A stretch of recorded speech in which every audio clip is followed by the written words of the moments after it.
Okay, so as you guys know, I kind of have a love-hate relationship with Paul George and his cards. His years in Indy were some of the best times of the franchise, but I also don't like the way he left the team. Anyway, it just so happens that his years in Indy correspond with some of Panini's greatest years and some of their greatest sets, so I've softened up a little and found myself looking at a lot of Paul George stuff over the last year and wanting to pick up more. I've teased this for a while now, but I finally went through my collection and made a list of my top 10 Paul George cards. And this is not necessarily about value, although that may factor in for some, but it's more or less just the 10 cards I like the most. So here goes. Number 10, I'm going to start off with the 2012 Panini Father's Day Draft Day Materials Basketball Signatures. And while this card is from 2012, I didn't get it until probably around 2018 or 2019. And when I first got it, I just assumed it was from 2010 because this is a draft relic and Paul George was part of the 2010 draft. I did a little more research though, and to the best of my knowledge, Panini never had any 2010 draft relics that actually came out that year. So it's kind of cool that we at least got some after the fact. And the back of the card specifies that it's draft-worn material, and of all the stuff that it could be, it appears to be a piece of his draft hat or one of his draft hats. I imagine he wore several. I don't love the fact that there's a sticker auto on the front, but I don't think it takes anything away from this card either. Now, as far as the acquisition, I originally bought two of these together, I think off of Facebook, for like $30 total. I moved the other one for that amount shortly after, so it cost me practically nothing, and it's a nice piece to commemorate Paul George's draft night. It just didn't come out until 2012 Father's Day. Okay, number 9 is a 2010-2011 Panini Donruss rookie with an in-person autograph on it that was signed in Charlotte in the arena on February 22nd, 2012. And I will say, this is probably the least visually appealing card on this entire list, but it marks the only time I ever got Paul's autograph in person. And I tried several times in the 3 years I lived in Charlotte. Some guys were easier than others. I feel like Paul rarely ever signed when I saw them. I did, however, get him on this night in February of 2012. Now, at the time, I was kind of working on the 2010 Donruss set, and I knew I'd never finish it, but it was just a goal that I had set for myself. And I've talked about these cards before. They had a nice premium feel to them, and I really liked the in-game photography of the base set. The rookies, on the other hand, though, all had these dark photo shoot pictures, which made getting them signed pretty tough. Well, it didn't really affect getting them signed, but it made the autograph showing up on them pretty tough, because ideally you would use a silver paint pen or a silver marker to get a signature that would really pop. But I hated switching out pens and dealing with silver pens, and at the time all the silver pens I tried smeared like crazy. Keep in mind, most of these in-arena autograph situations are kind of chaotic. It's not like the athlete's sitting at a table and the card gets handled carefully or has time to dry. So long story short, I went with the blue Sharpie, I went for continuity, and it's super hard to see. But like I said, it's the only time I got his autograph in person. It's my own little connection to Paul George, and for that reason alone, this is one of my most important PG cards in my collection. Okay, number 8 is a 2016-2017 Panini Court Kings Box Topper 5x7 Panoramic. And normally I am not a fan of oversized cards, but this one has a lot going for it, for me at least. Number 1 is from a product that I used to really like.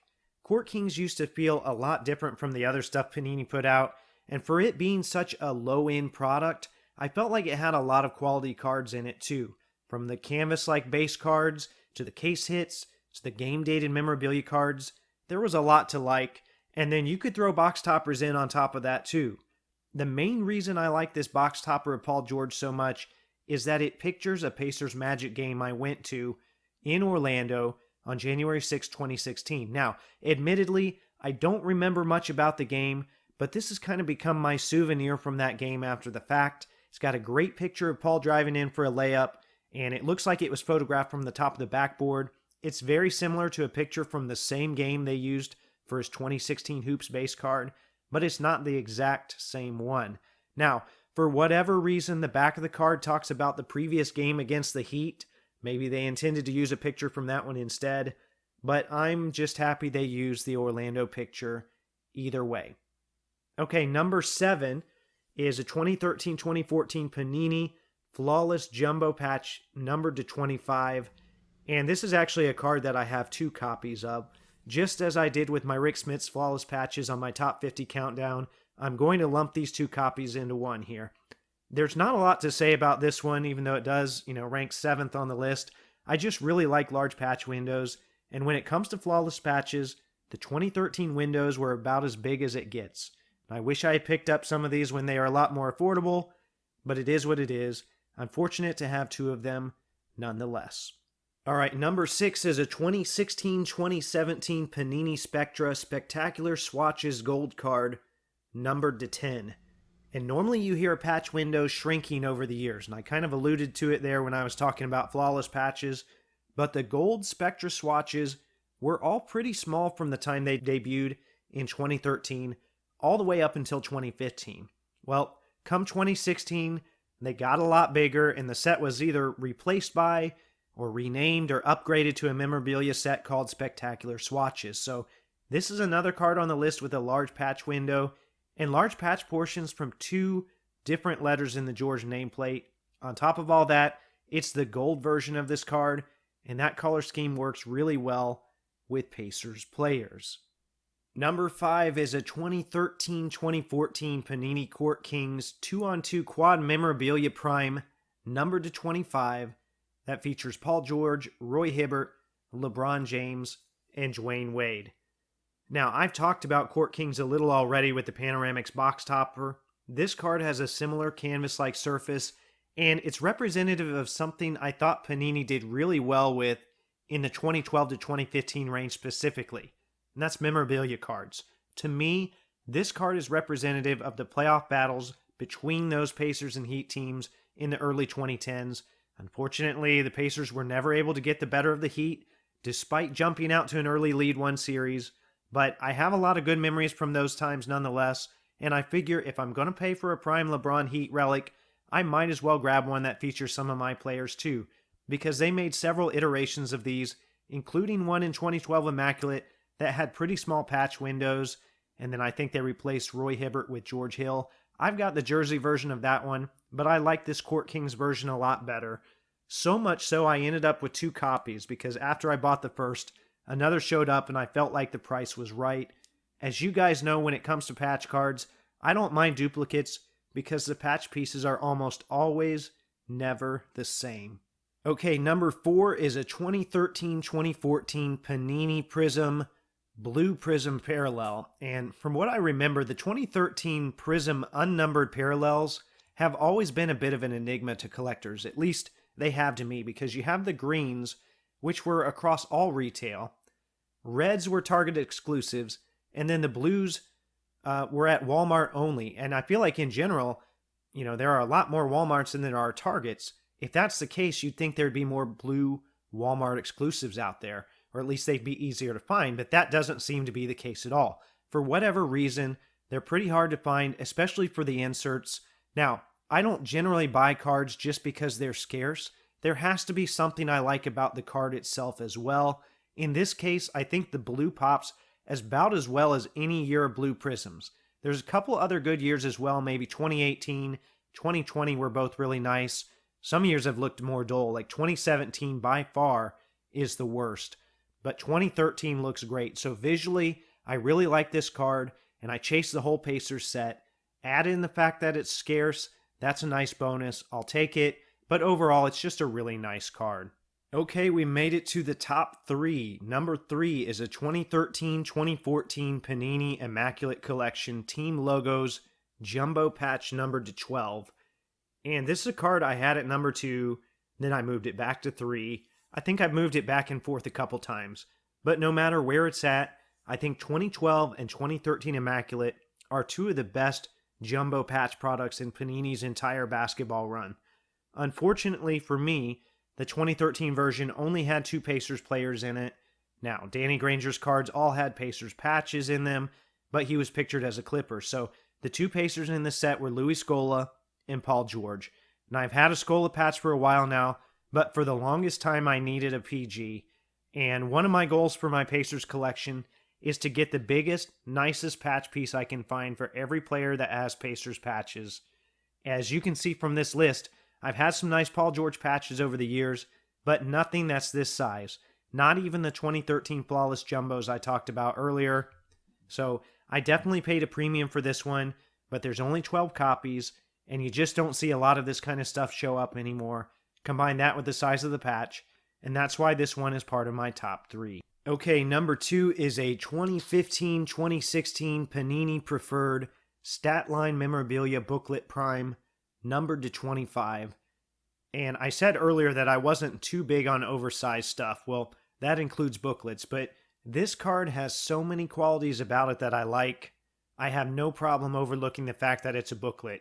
In fact, I don't think all the stuff I like would have fit on the card otherwise. This is from the Preferred Statline series, and if you're not familiar with those, they made them for 3 seasons, 2014, 2015, and 2016. The first year was more upright, and then the final 2 years they used more of a vertical format, which is what this card is. And for these cards, Panini would take a piece of a jersey from a specific game, and on one side of the booklet, they featured the player in that specific game, right? They pictured them. And then on the right side, they gave the final score and some of that player's personal accolades from that game, hence the name Statline. Then, to top it off, the front of the cards have an acetate surface, and the back of the cards have a write-up that explicitly mentions that the jersey piece was from the player and date described on the front. Now, this Paul George card specifically features a shot of him from the backboard driving in for a layup against Derek Favors, and then the patch opposite that is the entire middle section of one of the ends in Indiana. And I can't say this for every card I own, but this particular copy is the best Paul George patch I've seen in this print run so far, and I've seen probably half of them. But wait, there's more.